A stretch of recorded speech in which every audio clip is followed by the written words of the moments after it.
व्रत ले लिया कि मैं आजीवन ब्रह्मचारी रहूंगा और वेद का प्रचार करूंगा। अव्यवस्थाएं बनती हैं तो अव्यवस्था तो अपने स्थान पर होता है, लेकिन कुछ वेद में वो लिखा हुआ है जो मनुष्य के लिए आवश्यक है। आत्मज्ञानम समारंभ प्रतीक्षा धर्म नित्यता यमर्थ अनापकर्षन्ति स वै पंडित उच्यते। विश्वानि देव सवितर्दुरितानि परासुव यद्भद्रं तन्नासुव। ओम। अभी हम लोग उस स्थल पर पहुंच चुके हैं जहां हम आपको बता रहे थे कि कुछ रहस्य छुपा हुआ है इस बगीचा में। बगीचा का रहस्य क्या है? यही वो गुरुकुल है।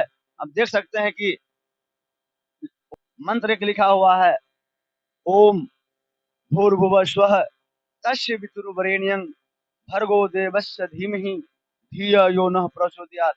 जी हाँ, यह जो गुरुकुल है, इस गुरुकुल का स्थापना तकरीबन हमारे ही मातृभूमि पे जन्म विद्वान स्वामी दयानंद सरस्वती के द्वारा तकरीबन 200 पूर्व आर्य समाज की स्थापना की गई थी।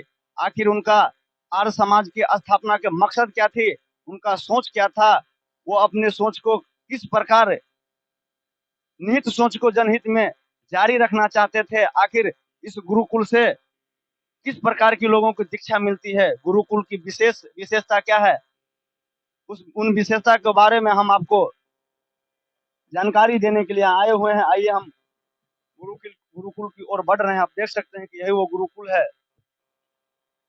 यहाँ आप देख सकते हैं कि यहाँ के जो आचार्य होंगे कहीं न कहीं वो दीक्षा दे रहे हैं। आप देख सकते हैं कि हम आचार्य महोदय से, क्योंकि अभी पढ़ाई का समय चल रहा है, आप देख सकते हैं कि बच्चों किस प्रकार इस गुरुकुल में रह करके आखिर बच्चे कहाँ के हैं, यहाँ दीक्षा लेने के बाद क्या बनेंगे, क्या इनकी सोच है। ये कि जगह कौन सा? आप सबको सबसे पहले नमस्ते, जितने भी श्रोतागण हैं, और आप हमारे इस प्रांगण में पधारे इसलिए आपको बहुत बहुत धन्यवाद। ये आर्ष गुरुकुल दयानंद वाणी के नाम से जाना जाता है। दयानंद जन कल्याण आश्रम ट्रस्ट के अंतर्गत इसका संचालन होता है। आप सभी जानते हैं कि महर्षि दयानंद सरस्वती जी जो हमारे देश के एक बहुत बड़े महापुरुष हुए, इन्होंने ये नारा दिया कि वेदों की ओर लौटो। सबसे पहले महर्षि दयानंद सरस्वती जी ने ही आधुनिक युग में कहा कि वेदों की ओर लौटो। लोग कह रहे थे कि वेद तो गड़ेरिये का गीत है, वेद में सभी गलत बातें बताई हुई है, अनेक प्रकार से इस पर लांछना लगा रहे थे, खास करके पश्चिमी सभ्यता वाले और हमारे यहाँ भी जो वाम मार्गी तरह के लोग थे। तो वेद के अर्थों को वो ऐसे बताते थे अनर्थ करके कि लोग समझते थे कि वेद में कोई अच्छी बात नहीं। तो महर्षि दयानंद सरस्वती ने कहा नहीं, ऐसी बात नहीं है। महर्षि दयानंद सरस्वती कौन थे, वो कहाँ के थे? ये गुजरात एक प्रांत है अपने ही भारतवर्ष में। गुजरात में एक मोरबी राज्य किसी जमाने में होता था, वहाँ टंकारा एक गांव है। उसी टंकारा गांव में एक औदेच्य ब्राह्मण थे करसन जी तिवारी, और उनकी धर्मपत्नी थी अमृतवेन। यही धर्मपत्नी अमृतवेन और करसन जी तिवारी, ये दोनों के पुत्र थे महर्षि दयानंद सरस्वती, जिनका पहला नाम मूल शंकर था। और प्रारंभ से ही वो उनके माता पिता भी धार्मिक थे, तो पुत्र भी का धार्मिक होना स्वाभाविक है। आप आप देख सकते हैं कि अपने देश के अध्यात्म जो गुरु थे दयानंद सरस्वती, यही आप। उन्होंने ही विशेष रूप से अपने जीवन को इस प्रकार से तपाया। प्रारंभ में धर्म को खोजते खोजते उन्होंने वेद तक पहुंचा, और उनके गुरु थे गुरुवर विरजानंद सरस्वती, जो आंख से तो अंधे थे लेकिन व्याकरण के सूर्य उन्हें कहा जाता था। तो मथुरा में वो उनके पास पढ़े, और गुरु दक्षिणा में उन्होंने यही उन्हें दिया। उन्होंने कहा कि ये लौंग देने गए तो बोले कि लौंग ही हमारे लिए काफी है, तुम लौंग देकर के मुझे प्रसन्न करना चाहते हो। तो गुरु जी मेरे पास तो कुछ भी नहीं है, आप क्या मांगते हैं मांगिए। उसने कहा कि मैं चाहता हूँ कि तुम्हारे जैसे व्यक्ति इतना पढ़ाई लिखाई किया तो वेद का उद्धार कैसे हो। सरस्वती जी ने अपने गुरु जी के उस आदेश का पालन करने के लिए व्रत ले लिया कि मैं आजीवन ब्रह्मचारी रहूंगा और वेद का प्रचार करूंगा गाँव गाँव जाकर के। और वेद का प्रचार करने के लिए ही उन्होंने 1875 ईस्वी में शंका ये मुंबई में एक काकरवाड़ी स्थान है, तो वहाँ सबसे पहले आर्य समाज की स्थापना उन्होंने की। आज आज पाखंडियों की जो विचार है इतनी ज्यादा फैल गई है यहाँ कि लोग इस चीज को अधिक से अधिक वेद को जानने वाले भी लोगों की बहुत कमी हो गई है यहाँ। ऐसा है कि जब अव्यवस्थाएं बनती हैं तो अव्यवस्था तो अपने स्थान पर होता है, लेकिन कुछ अच्छे लोग, क्योंकि धर्म को लोग आज स्वार्थ सिद्धि में लीन कर दिए। कुछ अच्छे लोग होते हैं जो अच्छा काम करते रहते हैं। उसी क्रम में बहुत दिनों के पश्चात, एक तो सबसे पहले जब महाभारत युद्ध हुआ तो वहाँ सब कुछ अव्यवस्थित हो चुका, और इसके पश्चात में जो अव्यवस्थाएं बनी तो वाम मार्गियों का प्रकोप हो गया इस देश पर। फिर आपके यहाँ गौतम बुद्ध जी आए, तो गौतम बुद्ध जी वेदों के विरोध में ही काम करते थे, नास्तिक अपने आप को कहते थे, ईश्वर को नहीं मानते थे। और गौतम बुद्ध जी ईश्वर को नहीं मानते थे? गौतम बुद्ध जी ईश्वर को नहीं मानते। कौन आपका सा वेद कह रहा है? नहीं, गौतम बुद्ध का शास्त्र कह रहा है, गौतम बुद्ध खुद कह रहे हैं कि ईश्वर का कोई सत्ता नहीं है, इसीलिए उनको नास्तिक कहा गया है। गौतम बुद्ध को नास्तिक कहा गया। अच्छा, आप आर्य समाज के बारे में बताइए कि आर्य समाज की स्थापना किस लिए? इसके पश्चात में शंकराचार्य जो हुए, तो शंकराचार्य वेद की स्थापना के लिए बहुत काम किए, कुमारिल भट्ट आदि थे, काफी काम किए। और बहुत दिनों के पश्चात 1824 में महर्षि दयानंद सरस्वती जी का मूल शंकर के नाम से वो एक बालक का जन्म हुआ मौरवी में, शंकारा में। और उन्होंने ही अपने मन में भावना बना ली कि मुझे वेदों का उद्धार करना है और सारे स्थानों में वेद पढ़ाना है। तो उन्होंने कहा कि वेदों की ओर लौटो, क्योंकि वेद में वो लिखा हुआ है जो मनुष्य के लिए आवश्यक है। प्रत्येक मनुष्य को जो चाहिए वो वेद में ही लिखा हुआ है। तो फिर वो उन्होंने नियम बनाया कि वेद का पढ़ना, पढ़ाना, सुनना, सुनाना सब आर्यों का परम धर्म है। एक तो धर्म होता है, एक परम, जिससे बढ़ के कोई धर्म नहीं होता है। तो उन्होंने यही नियम बनाया कि वेद को पढ़ना और पढ़ाना, सुनना, सुनाना सबसे बड़ा धर्म है। आज लोग लौकिक जीवन जी रहे हैं, अध्यात्म को भुला रहे हैं आज। तो अध्यात्म को वैसे जुड़ा तो सभी कोई अध्यात्म से ही है, लेकिन आपने देखा होगा, जैसे मान लीजिए गंगा है, तो गंगा में अनेक नदियां मिल जाती है, और ज्यों-ज्यों गंगा आगे बढ़ती है तो उसमें गंदगी भी मिल जाती है। इसी प्रकार से सृष्टि के आदि में वेद हुआ, और जो कुछ ईर्ष्या, द्वेष, काम, क्रोध, लोभ, मोह आदि के माध्यम से लोगों ने अपने तरफ से जो अव्यवस्थाएं उत्पन्न की, उसको भी कहने लगा कि वेद में है। इसीलिए मालूम पड़ रहा है कि अभी आध्यात्म नाम का कोई चीज सही रूप से है नहीं। लेकिन सच्चाई ये है कि किसी न किसी प्रकार से हमारे देश के जितने भी लोग हैं, कोई हिंदू अपने आप को कहता है, कोई मुस्लिम अपने आप को कहता है, कोई ईसाई अपने आप को कहता है, लेकिन सब जोड़ा तो हुआ है धर्म से ही अपने आप को। कोई पौराणिक अपने आप को कहता है, कोई साधारण दुर्गा पूजा करता है, काली पूजा करता है, सरस्वती पूजा करता है। किसी न किसी प्रकार से अपने आप को लोग आध्यात्म से जोड़ा हुआ है, लेकिन मूल आध्यात्म का जो स्रोत है वो वेद में है। और वेद के अनुसार जब हम अपने जीवन को बनाते हैं तो हमारा भी कल्याण होता है और हमारे माध्यम से दूसरों का भी कल्याण होता है। जो आज के जो परिवेश में लोग जी रहे हैं और अपना जो जीवन काल उनका चल रहा है, अपने जीवन काल में किस प्रकार से वेदों का उपयोग करना चाहिए, घरेलू में या कोई ऐसा जो अपने जीवन में कोई काम कर रहे हैं उसमें किस प्रकार का किस हिसाब से पेश आना चाहिए? देखिए, दो ही बातें हैं हमारे जीवन में, चाहे कोई भी व्यक्ति हो।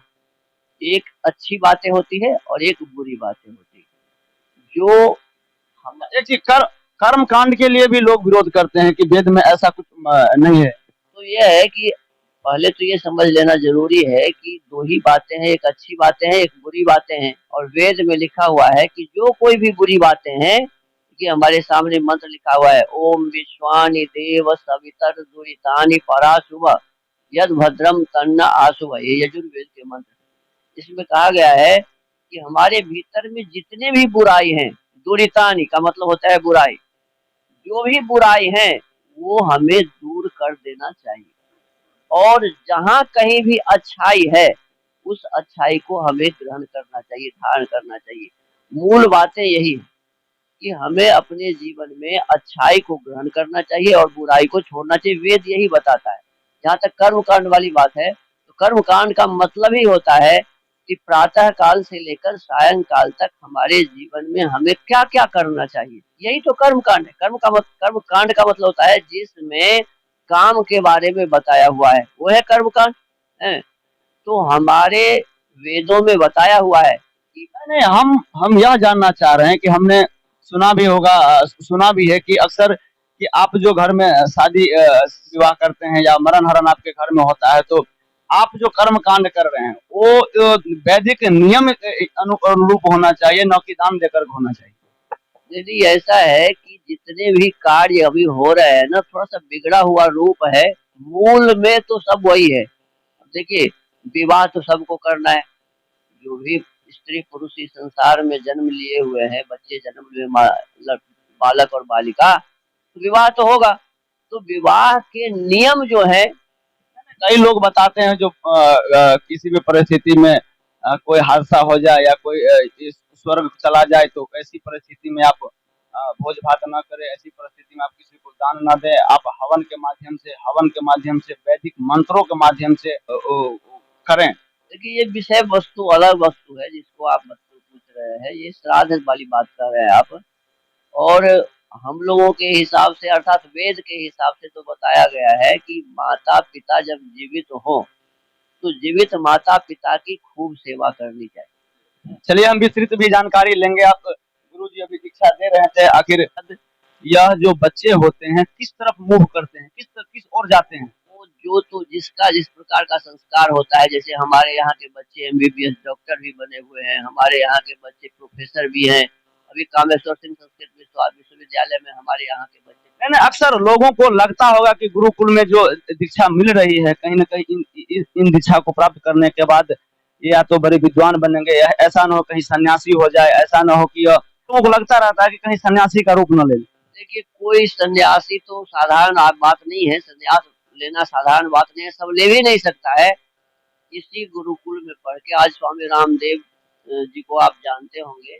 स्वामी रामदेव जी इसी ऐसे ही जैसे यहाँ बच्चे पढ़ रहे हैं, इसी प्रकार किसी जमाने में किसी समय वो भी पढ़ रहे थे, और गुरुकुल में पढ़ने के कारण ही वो इतना बड़ा काम आज कर रहे हैं कि पूरे भारतवर्ष में ही नहीं, पूरे विश्व। क्या नाम हो आपका? राहुल कुमार। आप कब से यहाँ गुरु जी के आश्रम में रह रहे हैं? आपका घर कहाँ? पटना। पटना कौन सी जगह?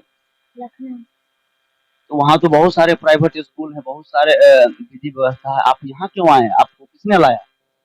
पिताजी। क्यों, क्या आप बनेंगे यहाँ दीक्षा लेकर?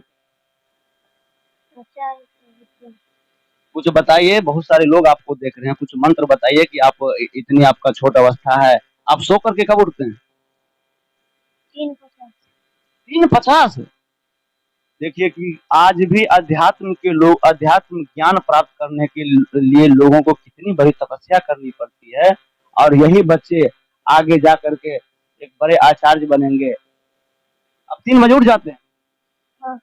सभी लोग? हाँ। उसके बाद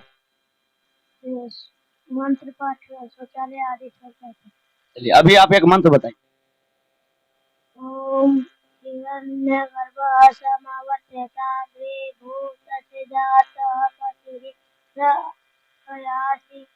तदाधार पृथिवीं धामुके मा तस्मै देवाय विधेम। बहुत अच्छा, बहुत अच्छा। चलिए और भी नाम, आपका नाम? हमारा नाम कृष्ण कुमार आर्य। आप कहाँ से? आप यहाँ आप भी कुछ मंत्र बोलिए। हम आपको एक श्लोक सुनाना चाहते हैं। आत्मज्ञानम समारंभ प्रतीक्षा धर्म नित्यता यमर्थ अनापकर्षन्ति स वै पंडित उच्यते। चलिए बहुत इसका अर्थ अर्थ आप जानते हैं?